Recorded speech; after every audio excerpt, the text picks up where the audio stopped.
Já, komið sæl, sunnudagur og Synir Egils, þetta fer alltaf saman. Það verður margt góður gesta í dag. Í seinni hluta þáttarins ætlar Gunnar Smári að tala við fólk stöðu vinstriðins bæði hér heima og erlendis. Og þá koma til hans Sólveig Anna Jónsdóttir, formaður Eflingar, Finnur Dahlsen, prófessor í heimspeki við Háskóla Íslands, Rósa Björk Brynjólfsdóttir, ráðgjafi og fyrrverandi þingmaður og Sanna Magdalena Mörtudóttir, forseti borgarstjórnar. En við erum komin hér í vettvang dagsins. Það Arna Jónsdóttir, þingmaður Samfylkingarinnar, Þóra Kristín Árnadóttir, blaðamaður, Ásgeirsdóttir, blaðamaður. Svona þetta bara, þetta erfitt. Og Kjartan Sveinsson sem formaður Landssambands smábátaeigenda. Verið allt velkomin. Takk. Takk fyrir. Hvert ykkar horfði á þátt fund Sjálfstæðisflokksins í beinni útsendingu í gær? Ég horfði ekki á hann en ég sá alls konar bössi kringum hann, svona fólk sem var að horfa. Já.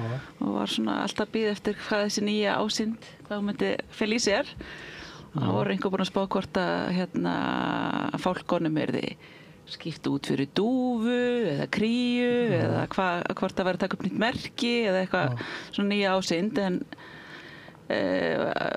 það enn verið að leita held ég á nýju ásýndinni og mér fannst það svona áhugavert ekki það ég náttúrulega bara í mínu stjórnmálaflokki maður kannski ekkert mikið að velta sér upp því hvernig aðrir stjórnmálaflokkar reyna að finna sitt mótsjóga en mér fannst nú áhugavert svona þegar maður einhvern veginn að fara í gildin sín og einhvern veginn að hressa upp á hlutina og eyða mestum tímanum að skamma ríkisstjórnina og borgarstjórn Reykjavíkur. Mér fannst það svolítið áhugavert. Ég hefði alltaf eitt meiri tími að hugsa hvað ætla ég að standa fyrir hverju ætla ég að breyta heldur en að vera eitthvað svona. Ég ætla að bakka bara einhver áratugi tilbaka. Já, en eins og ég sá þetta ekki en ég fekk bara las bara fréttir af samfélagsmiðlum út úr þessu þannig að ég nú kannski ekki dómbara á það. Þóra Kristín, horfðu þú á þetta? Nei, ég horfði ekki á þetta. Ég nú mjög fegin því en ég sá úr þessi fréttum, ég sá að þessi nýja ásýnd Sjálfstæðisflokksins var mjög sólbrún og svolítið í cancel í stílnum.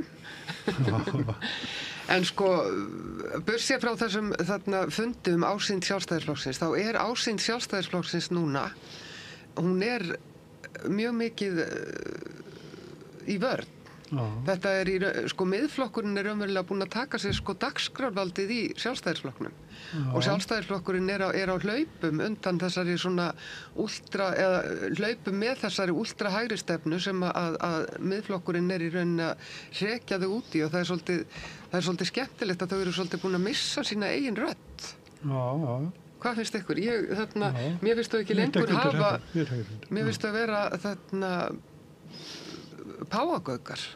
Ég finn ekki fyrir Sjálfstæðisflokknum eða fyrir hvað hann stendur lengur. Ég sammála þessu. Ég var mjög erfitt með áttam á því fyrir hvað Sjálfstæðisflokkurinn stendur akkur núna og ég horfði nú ekki á það en ég er búin að lesa aðeins þetta og ég er engu nær hver þessi breytta ásýnd á að vera.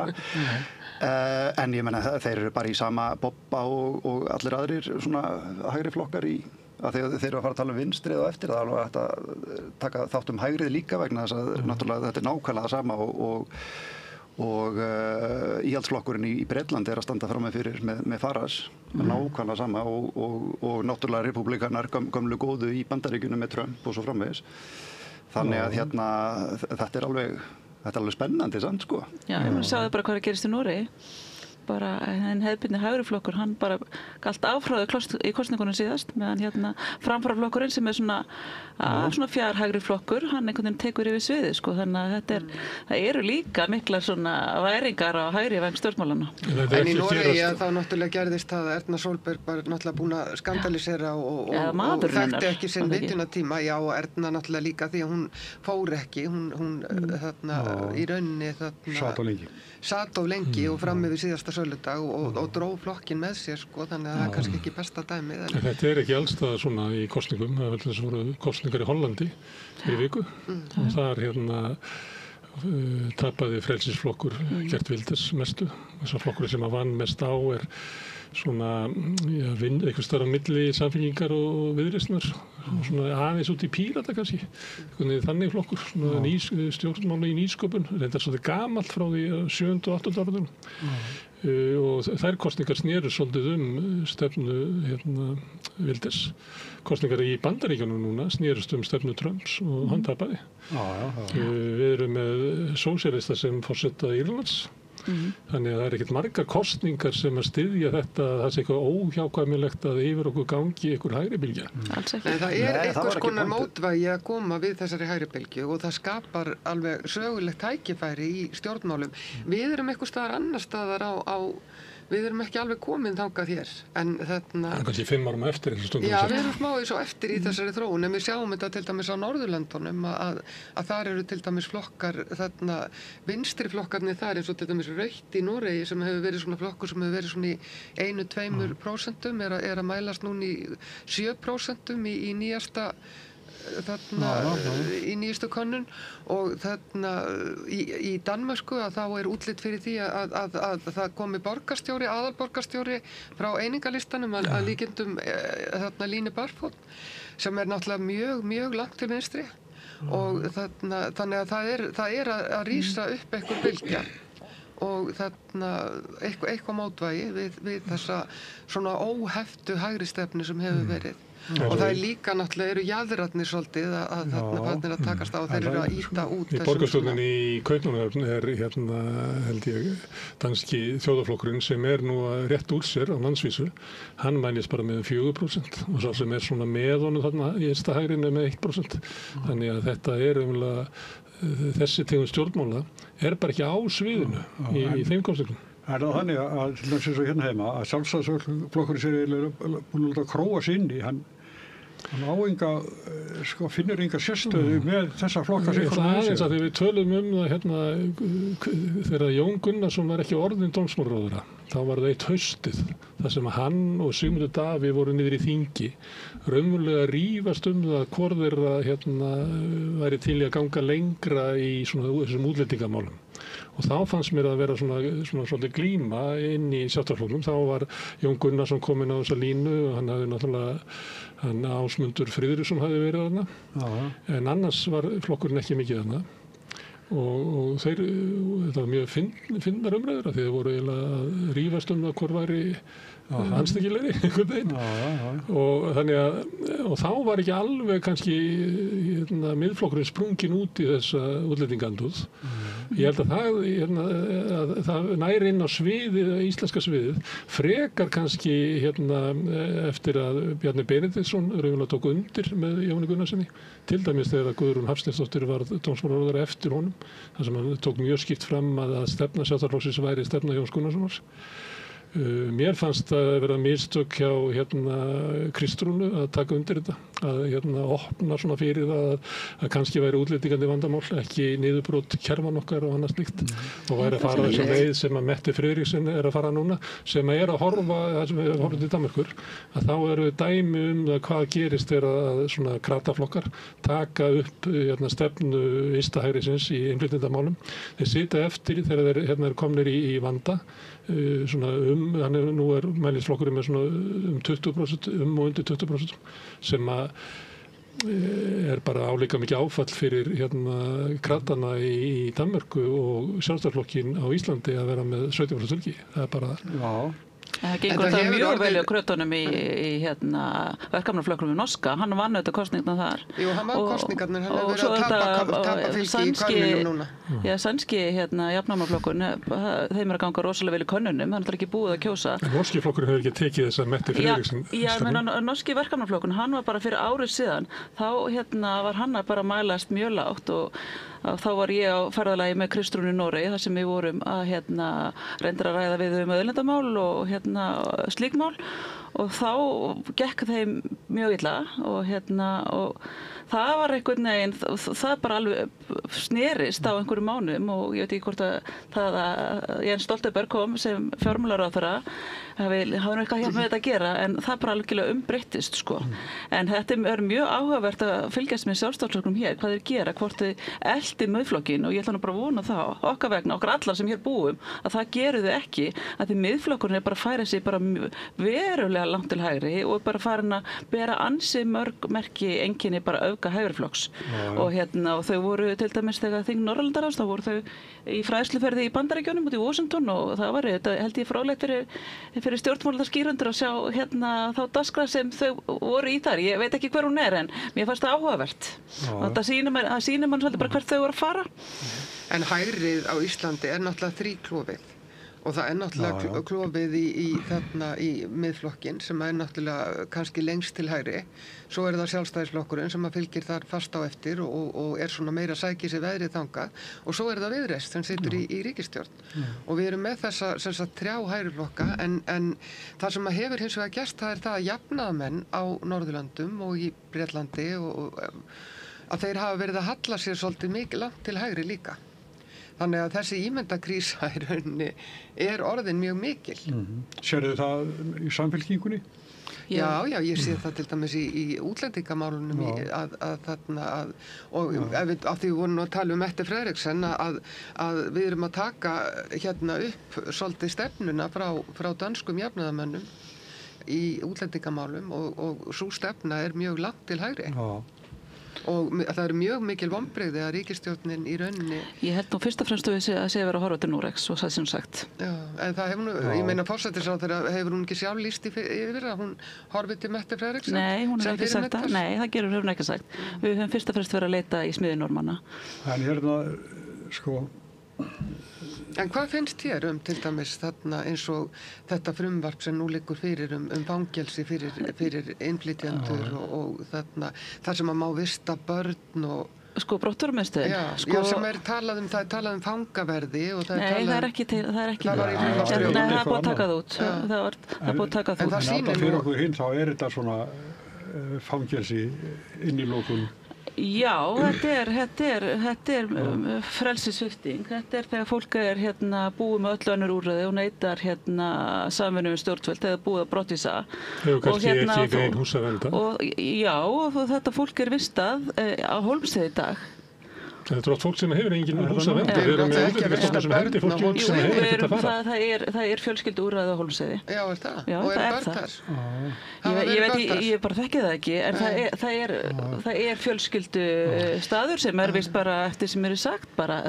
Þetta er ekkert klefi bara með í Árnafirði, það er ekki þannig.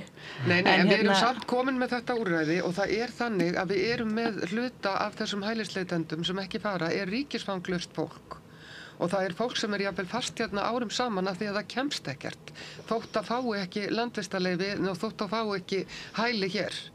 Og ef að þetta fólk verður lokað inn í einhverjum svona lokuðum úrræðum, þá er það gríðalegt þarna hefur gríðaleg áhrif á mannréttindi þessa fólk. Það er mikið inngrip. Sjáum hvað svona fólk þetta eins og til dæmis rússneska fjölskyldan. Hún var sendið úr landi með einkaflugi. Þetta voru hjón sem áttu lítinn dreng og svo nýfædda tvíbura. Þetta er fólk sem mun verða í þessu fangelsi.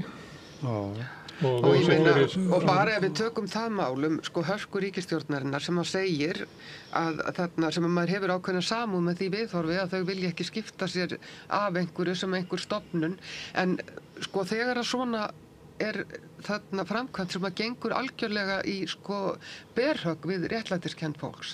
Við viljum ekki að það sé verið að flytja nokkura vikna gamla nýbura úr landi. Nei, ég held að það snert okkur. Já, en ég meina, og þá er vísað á, en hvað er þá ríkisstjórnin að gera, ég verð að fá að klára þetta, hvað er þá ríkisstjórnin að gera í sambandi við sko þarna útlendingastofnun og ef að þarna að útlendingastofnun gengur hneykslanlega fram og ríkisstjórnin vill ekki grípa fram fyrir hendurnar á því, væri þá ekki næsta vess að breyta stefnu útlendingastofnunar?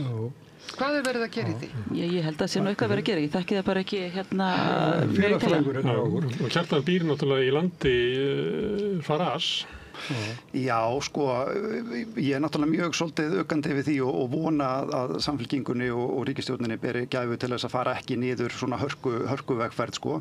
En ég verð samt að segja það alveg eins og er að fyrir okkur sem erum kannski svona frekar á vinstrinu, að þá þýðir samt ekkert að loka augunum fyrir því að þetta er bara vandamál sem að þarf einhvern veginn að taka á. Og ég held og ég er eiginlega ekki sammálaður með það sem að Kristrún sagði, var það ekki í hlaðvarpi hjá Stefán Einari fyrir árið síðan. Mér fannst það loksins komin einhver stjórnmálamaður sem að sagði eitthvað að viti og ég bara hugsaði mér, býtu, hvaðan kemur þetta eiginlega, hvað veit hún þetta? Allt í henni kemur einhver og segir eitthvað að viti. En hvað var hún að segja viti? Það sem hún var að segja er að við verðum að horfast á við það, horfast í augu við að samfélagsbreytingarnar hafa orðið alveg gríðarlega hraðar og þetta hefur haft áhrif á vinnumarkaðan og fleira.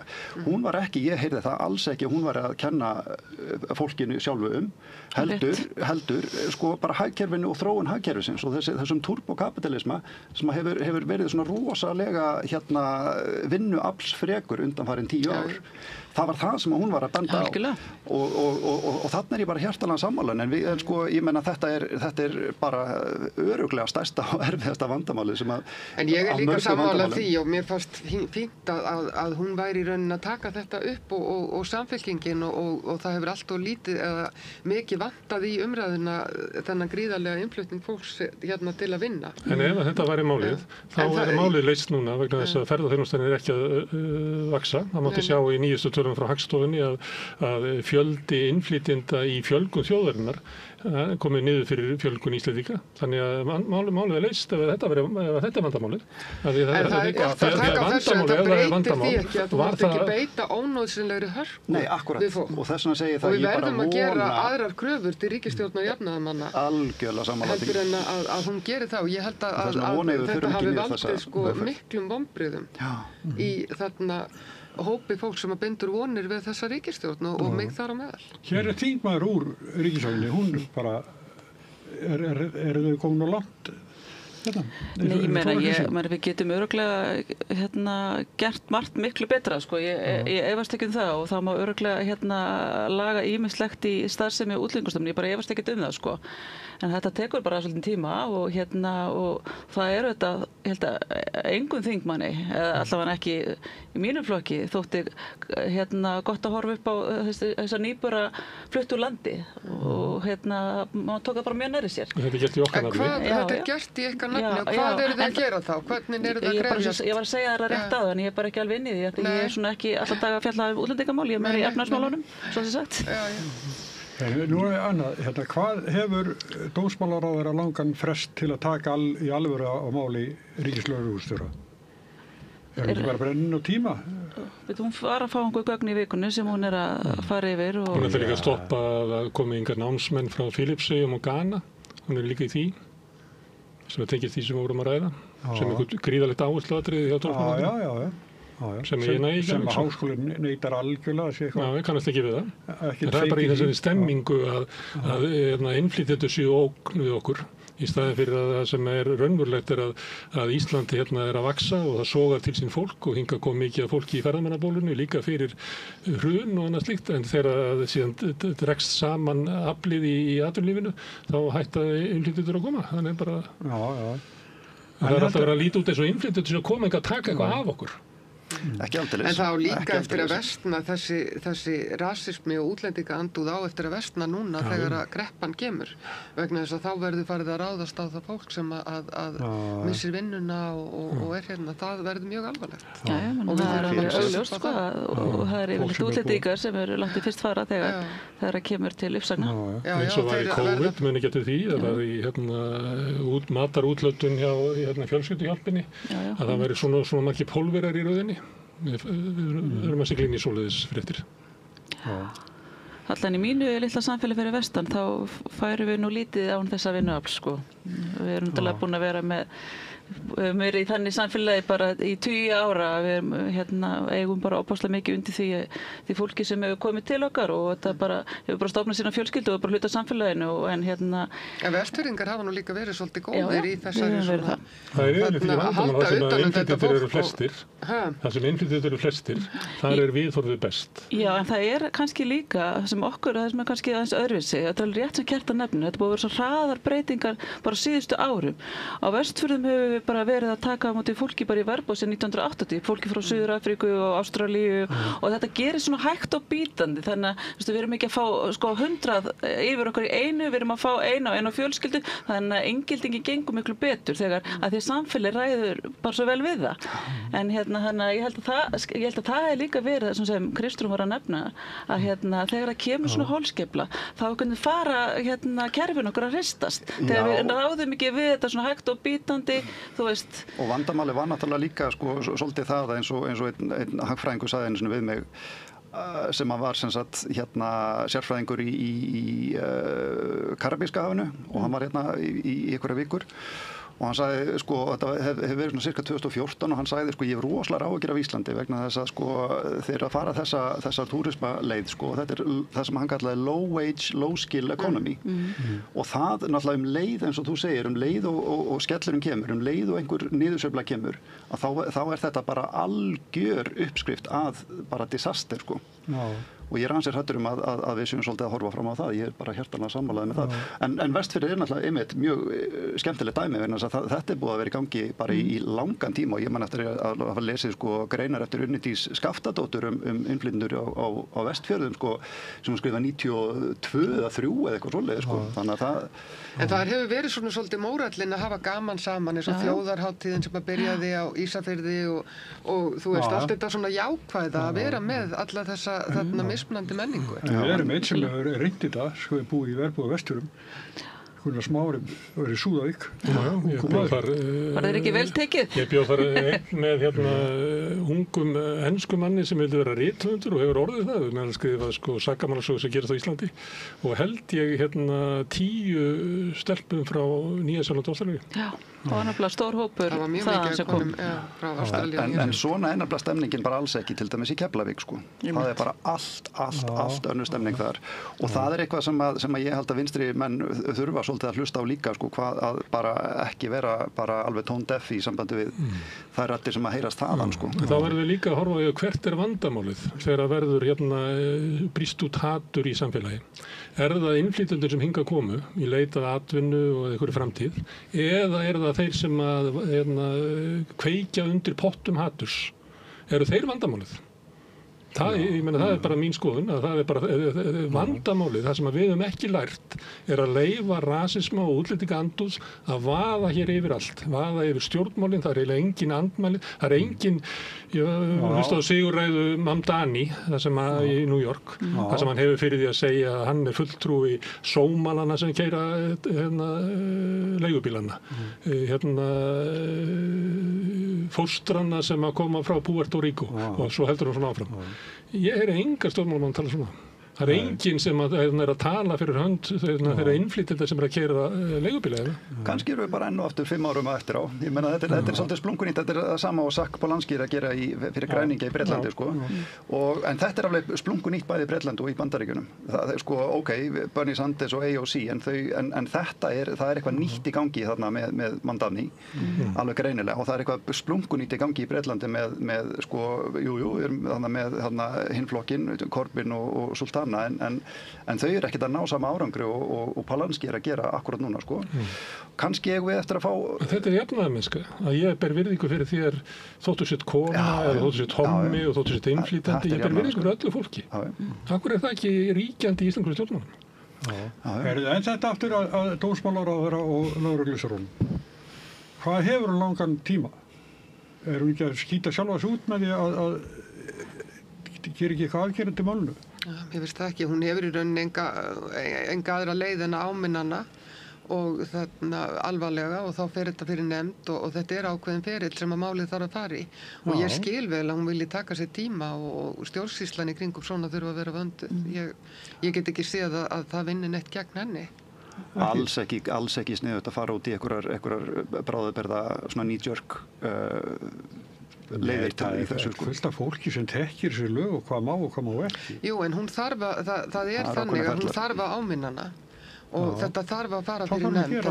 Þetta gerist ekki, það er ekki hægt að reka ríkislögreglustjóra bara sér svona. Það var við gert með síðasta.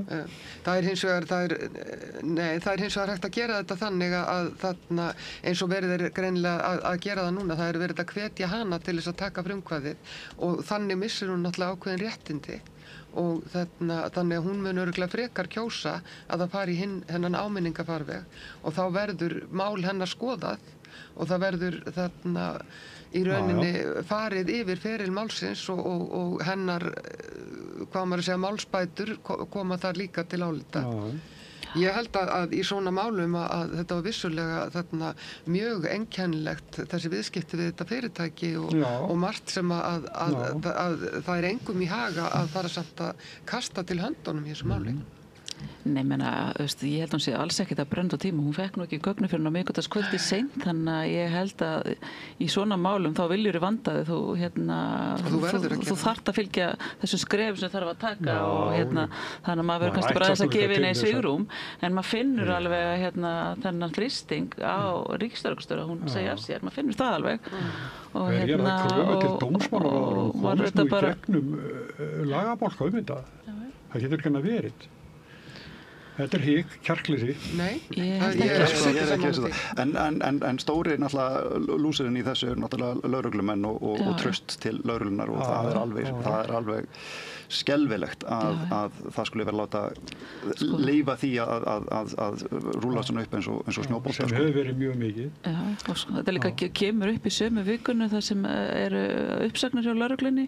Eðlilega veldur þetta miklum titrangi og óánægju. Já, eftir að máli kemur upp farið að reka konur sem að vinna þarna á landamærunum sem að eru þá mjög mikilvægar miðað við þá stefnu sem að menn er að segja að þeir ætla að taka upp og vilji viðhafa.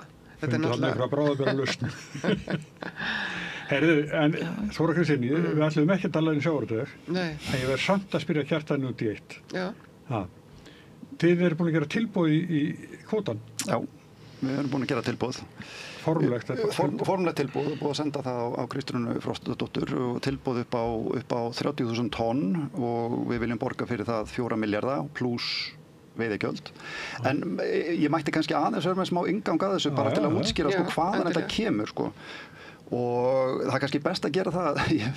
Ég var nú illu heilli fimmtudeginum og föstudeginum seinasta á sjávarútvegsráðstefnunni í Hörpu og það var svolítið, ég ætla bara að lesa fyrir ykkur yfirskriftina vegna þess að hún svolítið kristallar þann vanda sem að við smábátamenn erum í.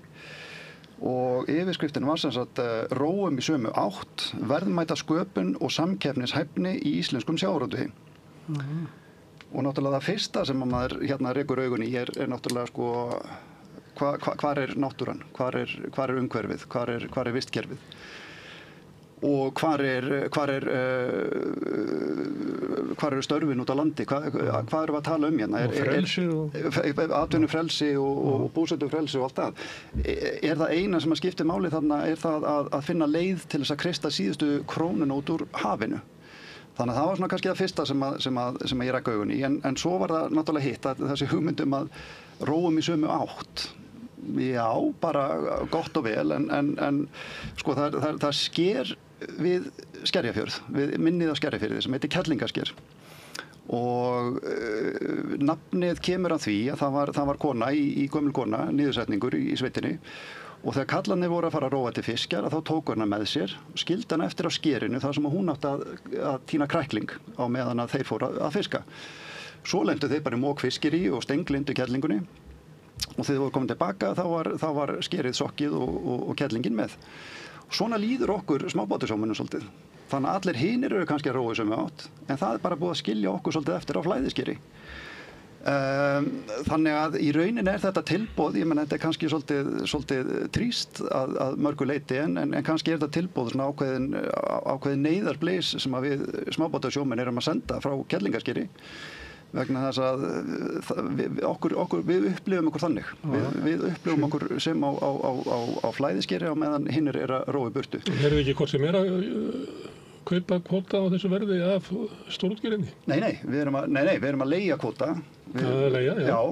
Nei. Þetta er tilbúið að leigja líka? Þetta er tilbúið að leigja og þetta er þá 133 krónur per kíló. Hvað kostar ef þú leigir af brím? 500 krónur.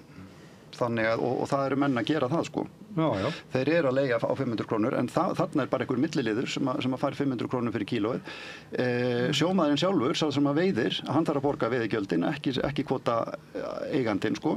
Þannig að þarna eru við í rauninni bara svolítið svona vilja að svona cut out the middleman og bara fara beint í ríkið. Ef að allur þorskur yrði leigður út af þessu, þetta er svona cirka 150 krónur per kíló sko þegar veiðigjöldin komin á líka. Ef allur þorskur færi á þessu leiguverði, þá erum við að tala um svona cirka 30 milljarðar ríkissjóð bara fyrir þorskin. Þannig að okkur finnst þetta svolítið gott tilboð. Hvað segir þú, Arna? Er þetta ekki svolítið lokkandi tilboð? Bæjarstjóri Ísafirði og ég hef mikið áhuga á sjávarútvegi. Ég myndi taka þetta að því sitt nú í efnahags- og viðskiptanefnd og í fjárlaganefnd að maður tekur vill náttúrulega fá auka krónur í kassan sko, það er vantar. En ég meina, mér finnst þetta nú bara áhugavert sko og maður skilur, þú veist þetta neyðarkall sem er komið og náttúrulega tókst ekki að semja að klára standaði frumvarpið í vor, þannig að maður skilur alveg að fólk eru orðið svona, vill eitthvað fara að gerast og við lendum ekki í einhverjum tímarhaki eins og gerðist í sumar, þannig að svo eru bara veiðarnar stöðvaðar. Ég er með fyrir mig, eru bara strandveiðar bara mjög mikilvæg hluti af þessi vistkerfi sjávarútvegsins.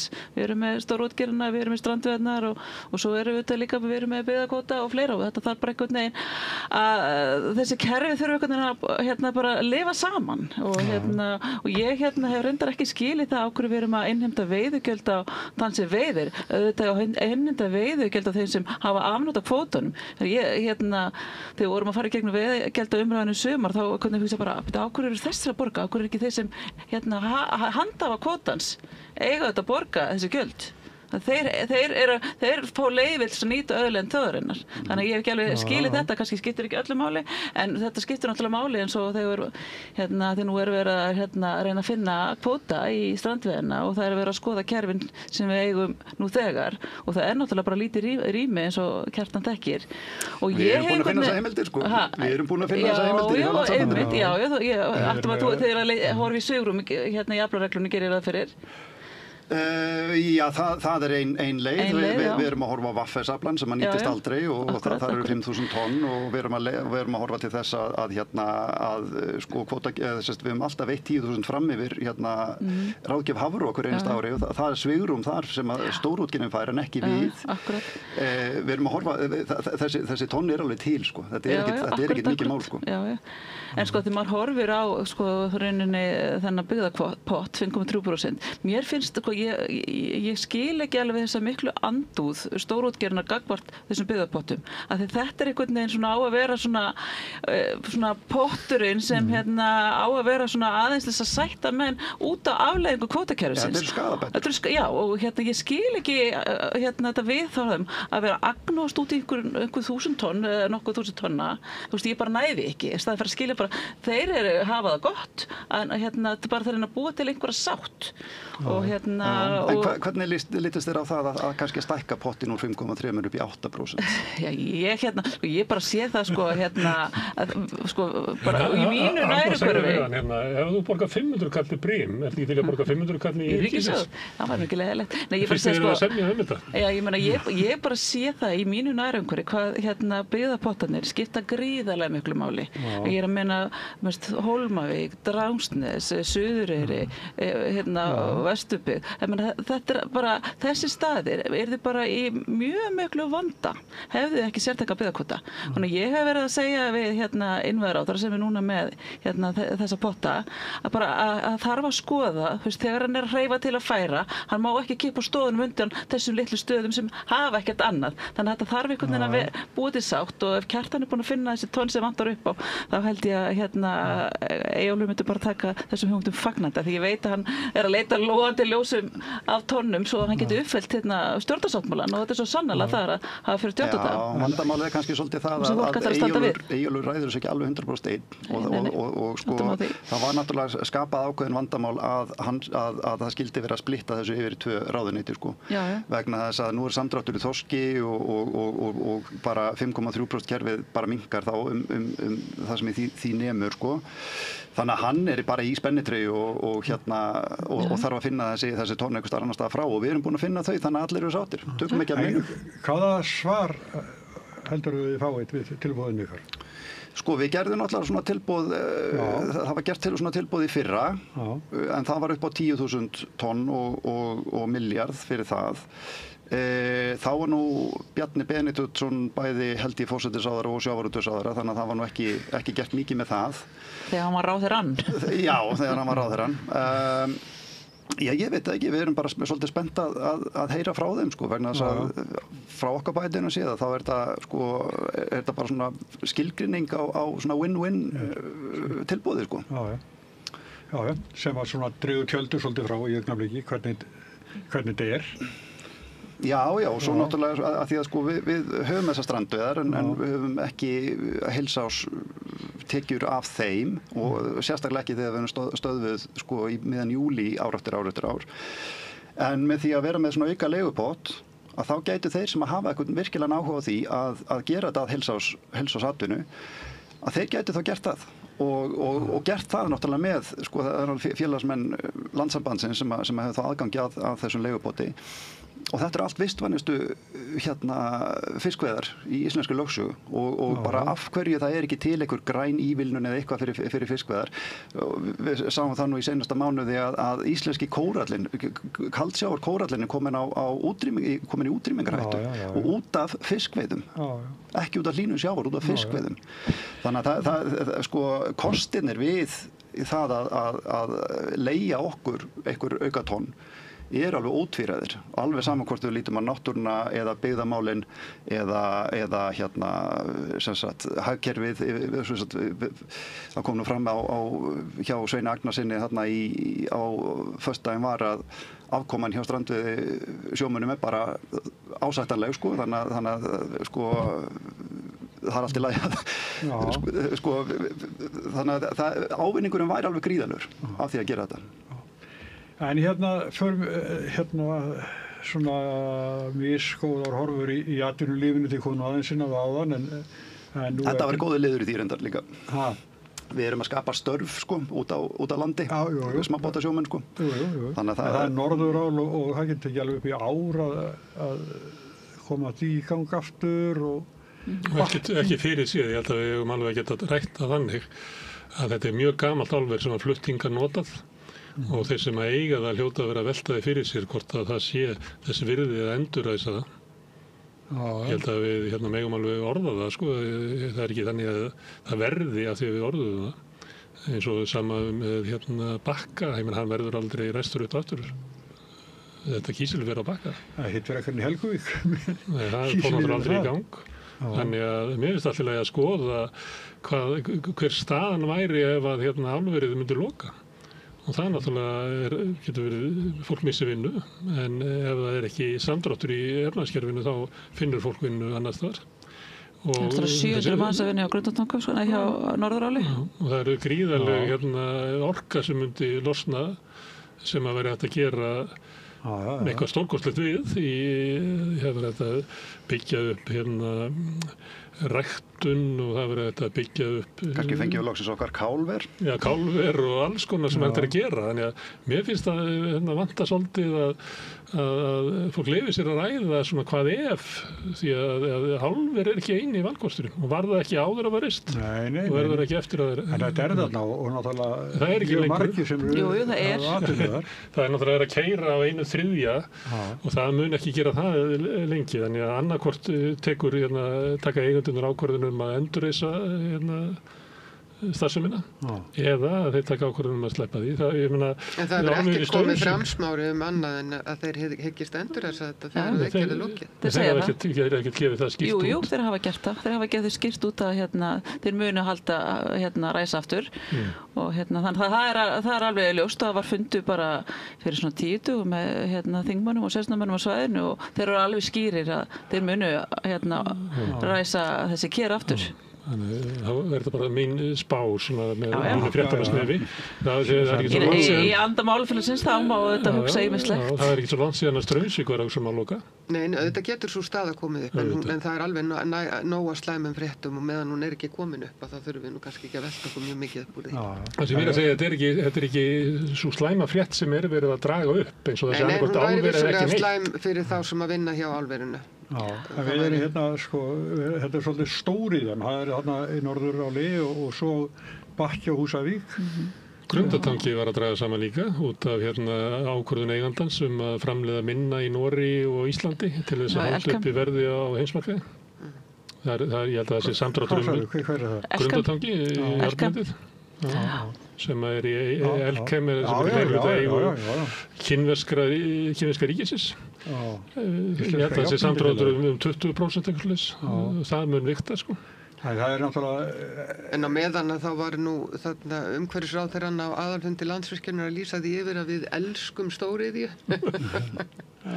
Og það verður, og það er mjög mikið svona traust sett á stóriðju í þessum áætlunum ríkisstjórnarinnar, þannig að þetta er svolítið slæmt. Við erum líklega leiðin út úr því tímabili, sko. Eins og þess að tilraunir að ná Bakka og Helguvík og það er endapunkturinn á tilraunum okkar til þess að byggja hér upp stóriðju.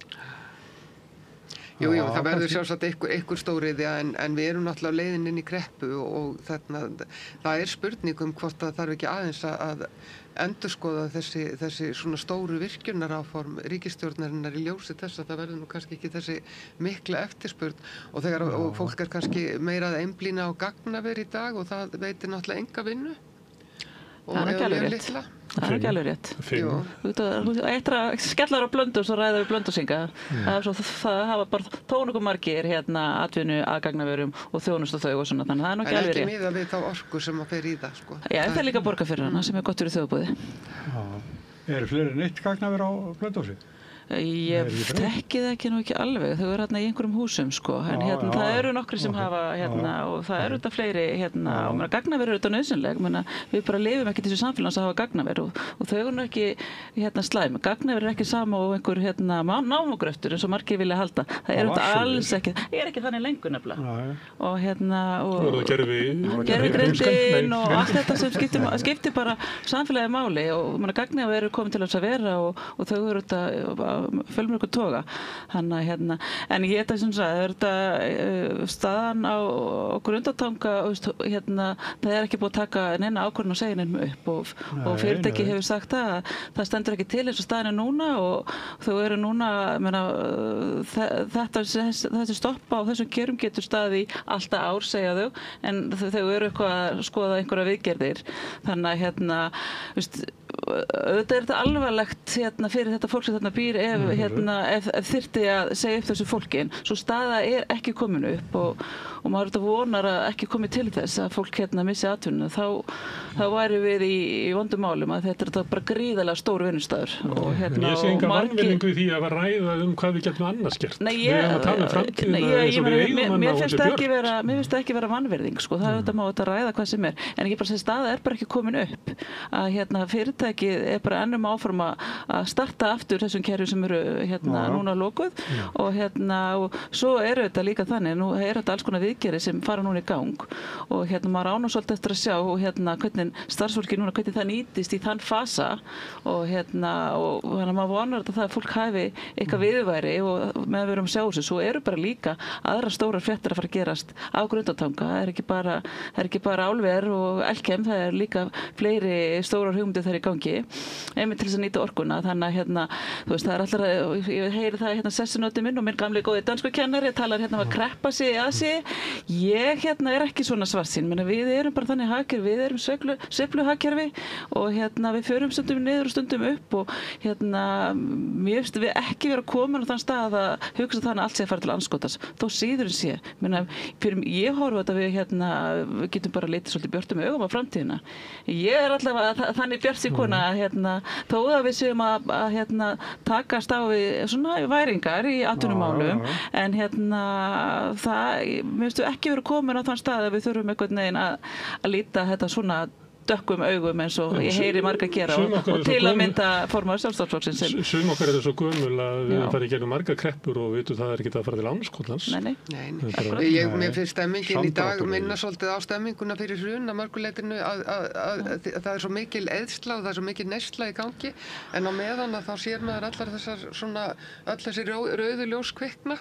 Þannig að, jú, ég held að ég meina það eru bólur að springa og kreppan er náttúrulega mörgu er líka innflutt að einhverju leyti. Við sjáum að til dæmis þarna að Bandaríkin eru mjög á mjög vafasömum stað og Bandaríkin ef allt fer í óefni þar sem að verði stefna að þarna það mun draga ansi marga með sér niður. Og talandi sko gagnaverin og að selja orku í það að ég held að líkunar á því að gervigreindin sé einhver svona .com bóla sé bara ansi há og það ég held að sé ansi margir hagfræðingar sem eru svolítið á því að þetta kemur til með að springa og kannski jafna sig bara eins og interneti gerði en að setja mjög mikið traust á það að byggja gagnaver fyrir gervigreind held ég að sé kannski ekki alveg það gáfulegasta. Þú gerir það ekki bara fyrir gervigreind, það er bara öll reikni kerfin okkar, þú veist bara, þú veist. Já, gervigreindin tekur alveg svakalega orku sko. Já, hún gerir það, en ég bara segja það, en samfélagin okkar, þau bara ganga ekki nema við séum með einhverja reiknigetu og við höfum eitthvað pláss fyrir gögnun okkar. Það þarf ekki að vera gervigreind eða einhver námagrátt, það bara getur bara verið í okkar daglega lífi. Við þurfum eitthvað gagnaver, en hvort að við ætlum að fara í einhverja svona gríðarlega mikla gagnavera uppbyggingu og nota til þess orku sem að þarf að nýtast og eða þarf að orku möguleika sem þurfa líka að vera til framtíðar. Það er aftur á móti annað mál og binda það í einhverjum langtíma samningum gagnaver. Það er kannski ekki endilega mjög skilsamt. Varðandi bóluna sem er líklega, þegar allir eru byrjað að tala um það, Wall Street Journal og Financial Times og allir eru að tala um það sem bara bóla í þessu kringum þessa gervigreind, þá er það hlutafjárbóla. Og þegar hún springur þá tapar fólk fé sem var að fjárfesta í þessum fyrirtækjum og það er það sama sem gerðist í .com bólunni sem var svona internetbóla aldamótin. En innviðirnir sem sátu eftir þá bólu að þeir nýttust allir til uppbyggingar í framhaldinu. Að sumuleyti getur verið ekki alltaf þessar ljósleiðravæðingu og fleira til þessara bólu og þessara bjartsýni sem var þá. En allir grunninnviðirnir held ég af internetinu, ég held að það var ekkert sem eyðilagðist. Það bara þessi svona ótrúlega væntingu einhvern stjarnfræðilegan gróða eins og maður sér núna í kringum þessi fyrirtæki sem eru framalega í gervigreindinni að ég meina það er þá bara einhverju braskara sem að tapa sínu fé og það getur haft náttúrulega afleiðingar út í samfélagi og valdið svona samdrætti. Við fengum svolítið að finna fyrir því upp úr aldamótunum þótt að við hefum ekkert verið stór í því. Hér er nú, fólkinu kannski minna að fjárfesta hér á einhverju hlutbarmarka. Hér er bara aðalega vera að fjárfesta í einhverju húsnæði og reyna að græða því. Já, þetta er mest í gróði þar. Já, ég er að segja það. Það er að koma því. Þá er eitt í vikunni sem leið að þá var einhver sagt að út af þessum lánakrísu sem að bankarnir geti ekki lána eða vilja ekki lána og ættum að Seðlabanki myndi koma með á föstudaginn eitthvað vaxtaviðmið. Og það kom og ég skildi ekki orða þessu, en Smári, þú tannlæknaklokkum aður. Ég skoða þetta ekki, ég eins og fylgdist með mönnum sem hafa verið að segja þetta, það get ekki nokkur maður skilið þetta, en það var nú einhverjir sem voru að benda á að þetta er bara einhver niðurstaða sem er byggð á ávöxtunar kröfu ríkisskuldabréfa til langs tíma og það er flókin útreikningur, en niðurstaðan verður bara gefin út einu sinni á dag kl. 11 á Seðlabankanum. Og ég reikna með að þetta sé rétt reiknað og ég hef ekki séð neitt efast í sjálfum sér það.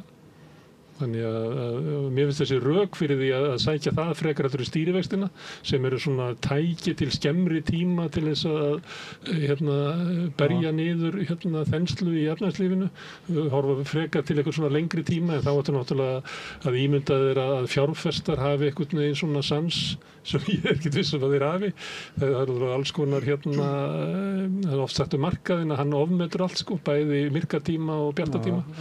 En það voru röki fyrir því að nota þetta frekar heldur en stýrivextina og mér finnst það bara eðlilegt og ég kann ekki að rekna langtíma ávöxtunarkröfu á ríkisskuldabréf. Á langtíma ríkisskuldu, ég kann það ekki. En ég treysti því að Seðlabankinn kunni það. Þú ert í efnahagsmálunum. Já, akkurat, já. Ég sá þessa umræðu og voru þarna einhverjir svona málspennandi sem töldu þetta var flókið en gladdi mér að sjá að hagfræðingur HMS hann sagði, nei, þetta er ekkert flókið, þetta er bara einfalt en það skiptir kannski mestu máli að bankarnir þá noti þetta og það sé eitthvað traust á þessu. Arion banki búin að segja nei, strax. Já, það var náttúrulega komið óvart sko að þetta er gefið út hvað sittis á föstudaginn og það er strax búin að afskrifa þetta sem kom mér verulega óvart að gefur sér ekki smá tíma og að við erum þetta kannski svolítið áhugaverðum tíma það kemur bara á þessum efnahagsmálum og ekki síst bara á lánamálum og fjármögnunarmálum. Það er svo mikið allt svona fljótandi sko og maður þarf einhvern veginn á sama tíma bara aðeins andóni maga og sjá hvernig hlutinir þróast. Það er náttúrulega ekki búið að dæmi öllum þessum málum og það maður gerir ráð fyrir að þessi dómar farin á sama stað og Íslandsbankamálið. En mér fannst þeir full fljótir að afskrifa þetta vaxtavið með Arion banki og þú veist bara það var allar liðin sólarhringu þá var þetta orðið eitthvað svona ómögulegt sko. Þeir hafa unnið fram eftir á föstudeginum. Þetta kom síðdegis. Tillagan er lögð fram til þess að verði svona sátt og öryggi og traust á markaðnum. En Arion banki stekkur bara strax fram og segir nei og þar með eiginlega ógildir tillögu Seðlabankans. Já, nú verður fróðilegt að sjá hvað hinar lánastofnunnar að gera, hvort að þau allir sér að nota þetta eða ekki. Þannig að það verður fróðilegt að sjá hvað næstu dagar byrja skautið sér hvað þetta orðar. Það sér. Það var ekki á bætandi þessa húsnæðiskreppu sem er nákvæmlega. Það er bara allt frost, það er bara allt í frosti sko. Og þessar hryllilegu vexti sem að Íslendingar eru látnir borga hér. Gjaldtakan á almenning út af þessum vaxtatöku fyrst og fremst þá sem að skulda mikið sem eru þá kannski engum ungt fólk og foreldrakynsluðun okkar. Þetta er náttúrulega ég myndi vilja hafa ríkisstjórn sem að myndi gera eitthvað í þessu annað en að ætla að fara að hafa skila afgangi á ríkissjóð í vonum að milda hjarta Ásgeirs í Seðlabankanum. Ég myndi vilja sjá bara einhverjar aðgerðir. Almenningur getur ekki verið að borga 10.000 fyrir 100.000. Ætli leigjendur í Íslandi ekki að borga svona meðaltali 100 til 150 krónum of háa húsaleigu út af húsnæðiseklunni. Og það eru með við nýjustu tölur og talningu á hvað eru margir leigjendur á markaði. Það eru 40 milljarðar á ári sem við erum að fjárfesta í ónýtu húsnæðiskerfi. Við höfum það hlýtur að vera einhvers staðar vilji til þess að laga það. En það náttúrulega ofboðslega í rauninni erfitt að lifa af á húsnæðismarkaði fyrir fólk meðan að húsnæði er aðalega undir í einhverju braski og það er það sem hefur gerst að það hefur í rauninni verið ábatasamara að braska með húsnæði á Íslandi heldur en að flytja inn eiturlyf og það er náttúrulega mjög einkennilegur staður fyrir bara venjulegt fólk sem að þarf að koma þaki yfir höfuðið. Þannig að ég held að eina sem að í rauninni ríki og sveitafélög geta gert er að auka svona sértækar aðgerðir til þess að hjálpa fólki að komast inn á þennan markað en það þarf að gera eitthvað meira. Við þurfum að losna við braskarana út úr þessu kerfi. Og það þarf að gera það kannski aðeins meiri festu þó að þetta lofi góðu að það sé þó verið að gera eitthvað og það sem verið að gera. Það þarf meira til. Já, þetta er náttúrulega gjörsamlega óþolandi að þetta skulle vera ástæðan fyrir því að börnin mín koma aldrei til með að geta keypt hús að brask hjá einhverjum ákveðnum hópi leiði til þess. Það er bara gjörsamlega óþolandi staða. Svo standa þeir á kantinum þessir jakkafattalakka og reikna og telja leið að koma einhverjar aðgerðin hvernig sé hægt að græða þessu. En þetta er náttúrulega, þetta samt ekki alveg náttúrulega sér íslenskt fyrirbæri, sko. Þetta er eitthvað sem í gangi út allan heim og ég var að tala við einhvern í Halifax daginn, sko, sem að sagði, þetta er bara nákvæmlega eins þar. Þannig að þetta er ekki bara á Íslandi, en það þarf náttúrulega, sko, það þarf smá guts í það að tækla þetta og það var nú kannski eitt af því sem að mér fannst í sambandi við Mandani sem að mér fannst kannski stóra fréttin þar. Það var náttúrulega Wall Street fríkaði ekkert út, sko. Wall Street bara hugsaði með sér, heyrðu, ok, hann er vinsæll, sérstaklega meðal ungs fólks, við verðum bara að vinna með honum. Þannig að það er kannski, og að því að það er allir vinstri menn að hugsa hvað getum við lært af Mandani núna, sko. Ég held að þetta sé stóra leksían, að það þarf ekkert að vera svona skítræddur við fjármagnseigendur. Það er það sem að jafnaðarmenn hafa verið og það hefur verið svo óþægilegt og það er ekki sér íslenskt fyrirbæri, það er bara við sjáum þetta, þeir hafa allir verið einhvern veginn að halla sér til hægri og tala til hægri. Svo kemur þarna þessi sem sagt frambjóðandi demókrataflokksins og hann talar bara mannamál, hann er óhræddur við að segjast vera sósíalisti, hann er fylgjandi þarna gjaldfrjálsum almenningssamgöngum, hann telur upp bara þarna innflytjendur og minnihlutahópa sem hann ætlar að standa með og hann talar, loksins kemur einhver svona manneskja sem talar skýrt og með hjartanu og ég meina hann hrífur fólk allstaðar með sér og ég held að Mandani og þessi sögulegi árangur hans hafi skapað ofboðslegt tækifæri fyrir sko þarna fólk til vinstri til þess að búa til einhvern nýjan vettvang, fólk sem að er óhrætt að tala fyrir sko almannahagsmunum, hættir þessu smjaðri til dæmis við Trump sem að maður sér sko stjórnmálamenn í Evrópu þarna ástunda, þetta er bara svo hræðilegt. Já, ég er alveg sammála þessu og sama með Sack Polanski í Bretlandi sko, en mér fannst nefnilega sko Kristrún þegar hún kom fyrst inn á sviðið, mér fannst hún vera svolítið þessi blær yfir henni sko, þegar hún tók hvern sjálfstæðismanninn að fætur öðrum og saltaði hann hún í tunnu sko, mér fannst þessi blær og ég vona bara hún haldi því áfram sko, ég menna hún er ekki búin að vera forsætisráðherra í ár. Hún þarf að vera djarfari, hún þarf að taka ákvarðanir líka til vinstri. Kristrún er flott að mörgu leyti en hún er ekki nógu róttæk. Mandani segir, ég ætla að frysta leiguverð í 4 ár. Það er alltaf svakalega lofvörð sko. Ég heyrði það ekki frá Kristrún. Við erum að vera að samþykkja lög á morgun, gerir ráð fyrir. Frystingu í 4 ár? 1 ár. Já, mátti ekki hækka í 1 ár. Það er að með ekki vera vísitölu tengt í 1 ár. Já, en ég er bara svona, sko, maður leysir ekkert húsnæðismarkaðin með einhverju einu. Það þarf að vera fjölþættar aðgerðir svona bæði á framboðsliðinni og líka á eftirspurnarliðinni. Og það var náttúrulega eitt stóra máli hjá Mandani. Hann var að horfa í húsnæðismarkaðin að mér skilst, þetta sem ég hef svona reynt að pikka upp úr þessum bandarísku stjórnmálum og svo var hann líka bara að tala fyrir svona sósíaldemókratískum málum, bara dagvistun og svo er þetta bara, svo bara matvælaverð, þannig eitthvað sem við getum rætt í líka bara gríðarlega hækkanir hér líka. En hann segir, hann ætlar að frysta leiguverð í 4 ár og hann hefur vald til þess þar sem að búa 1 milljón New York búa af 8,5 eða held ég sem búi í borginni. Hann hefur valdið þess. Og hann ætlar að hafa gjaldfrjálsa almenningssamgöngur sem vísir af í New York og til dæmis í Boston og vera í einhver tíma. Og þá verður maður kannski að hugsa svolítið, erum við kannski bara orðið svolítið eftir í pólitíkinni sko. Að ef maður getur bent á að það virki leigubremsa í New York, það er ókeypis almenningssamgöngur í Boston, þetta er ekki beint staðirni sem að vinstri fólk á Íslandi hefur að horfa með væntingar til. Höfuborg fjármálageirans, New York sko.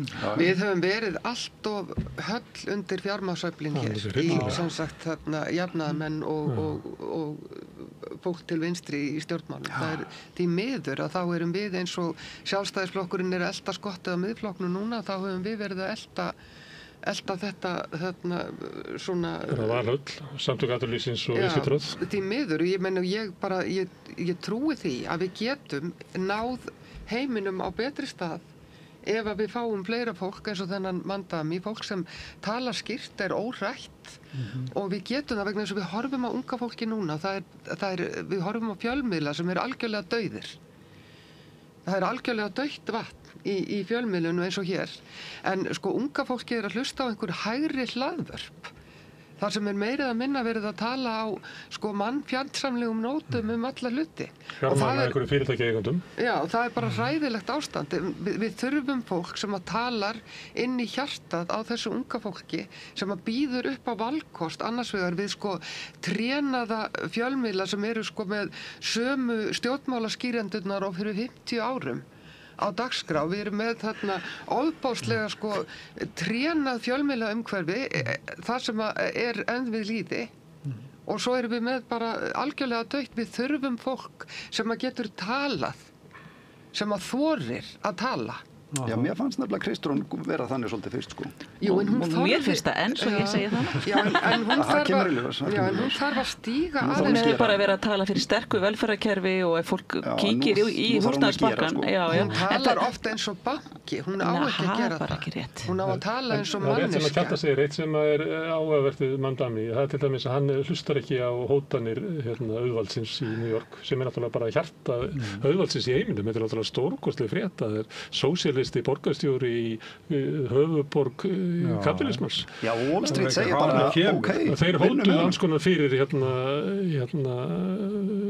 hótanir eru náttúrulega þannig að þú er bara að reyna að hafa áhrif á atburðarásina. Svo getur það ekki lengur, þannig að hann er borgarstjóri og þá koma þeir segist alltaf að vinna með honum og eru þá að reyna hugmyndir að sveigja honum. Þannig ákveð hugur ekki þessu. Annað sem að þú nefndir matvælaverð, sem er náttúrulega stórkostlegt vandamál á Íslandi eins og allstaðar. Ég meina, ríkisstjórnir í kringum okkur eru með alls konar vangaveltum hvað er hægt að gera. Sumir eru að velta fyrir sér að lækka virðisaukaskatt á matvælum og fleira því það er ekki hægt að lifa við þetta. Þeir sem eru með lægstu tekjurnar geta ekki lifa við þetta ástand. Við þetta háa húsnæðisverð og þetta háa matvælaverð. Og hann segir að ætla að stofna búðir. Eina í hverju boroughs hverju. Og sem er náttúrulega ekki margar. Það eru 5 búðir fyrir 8 milljónir. En þetta er samt svona dæmi svona kjark. Þú veist, við verðum að bara fara að leita leiðum. Það má vera að þetta sé leiðin, að við bara rekum sjálf búðirnar okkar. Það gerðum við þegar við stofnaði kaupfélögin og þegar verkaliðurinn í höfuðborgarsvæðinu stofnaði Krón og ég meina, fólk hefur gert þetta áður, fyrir kynslóð gerðu þetta.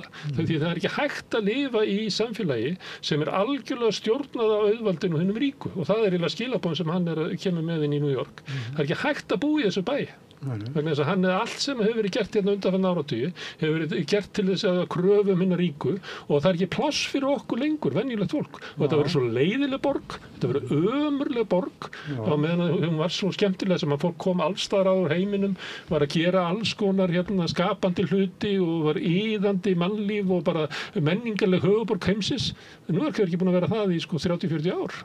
Hún er bara að deyja úr leiðendum. Og það er það sem að auðvaldið býður okkur upp á. Ef við gerum allt eins og við viljum, þá deyið þið úr hungri, þið deyið úr vosbúð og deyið úr leiðendum. Já, en við skulum vona að þetta rætist eitthvað úr þessu okkur. En hér eftir, ætlar þú að taka múti 4 gestum, ætlar að ræða stöðu vinstrisins, ekki síst í New York. En ég ætla að þakka ykkur fyrir komuna. Takk hérlega. Kjartan Sveinsson, Þóra Kristín Ásgeirsdóttir, blaðamaður og Arna Lára Jónsdóttir, þingmaður. En Gunnar Smári tekur við þetta augnablik. Gaman að vera með ykkur. Alþýðufélagið er eigandi samstöðvarinnar. Markmið félagsins er að auðga og bæta umræðu í samfélaginu. Allir geta gengið í Alþýðufélagið með því að skrá sig fyrir áskrift að samstöðinni. Samstöðin.is. Samlokubrauð, maltbrauð, tékkneskt-brauð, súrdeigsbrauð, brauð ársins, Bernhöfts bakari, íslenskt handverk síðan 1834. Jæja krakkar, þetta er síðasti dagurinn minn. Ég ætlaði náttúrulega aldrei að fara að vinna sem leiðbeinandi. Ég hef náttúrulega aldrei lært þetta að kenna. Ég lærði nefnilega hagfræði. Hæ krakkar, ég er nýji kennarinn ykkar. Ég er búin með 5 ára kennaranám og ég hlakka til að vera með ykkur þangað til þið útskrifist. Fjárfestum í kennurum. Kennarasamband Íslands.